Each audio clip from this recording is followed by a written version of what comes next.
மாங்காய் குழம்பு செய்வதற்கு 100 கிராம் சிறுபருப்பு, இது கூட 2 ஸ்பூன் வந்து மைசூர் பருப்பையும் போட்டு இப்போ 2 பருப்பையும் 2-3 திருப்பு நல்லா கழுவி எடுத்துக்கிடுவோம். இப்போ இது கூட வந்து 15 சின்ன வெங்காயம் பொடிசாக கட் பண்ண, ஒரு தக்காளி, 1 டம்ளர் தண்ணி ஊற்றி பருப்பை வந்து நல்லா வேக வச்சு எடுத்துக்கிடுவோம்.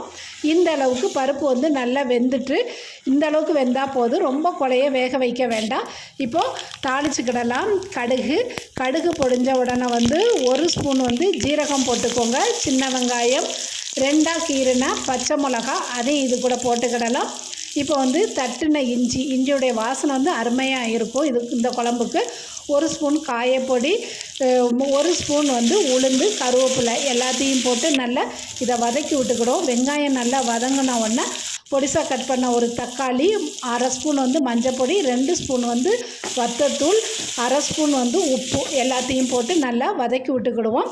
இப்போ பொடிசாக கட் பண்ணால் மாங்காவையும் இது கூட போட்டு ரொம்ப நேரம் வதக்க வேண்டாம். ஒரு 2 நிமிஷம் வந்து இதை நல்லா வதக்கி விட்டு 1 டம்ளர் தண்ணி ஊற்றி நல்லா மாங்காவை வந்து வேக வச்சு எடுத்துக்கிடலாம். மாங்காய் நல்லா வெந்ததுக்கு அப்புறமா நம்ம வந்து வேக வச்ச பருப்பை இது கூட நம்ம வந்து சேர்த்துக்கிடலாம். பருப்பு வேகட்டும். இப்போ வந்து இது கூட வந்து 2 ஸ்பூன் வந்து புளிக்கரைசலை வந்து ஊற்றிக்கிடலாம். புளிக்கரைசல் வந்து உங்களுடைய விருப்பம்தான்.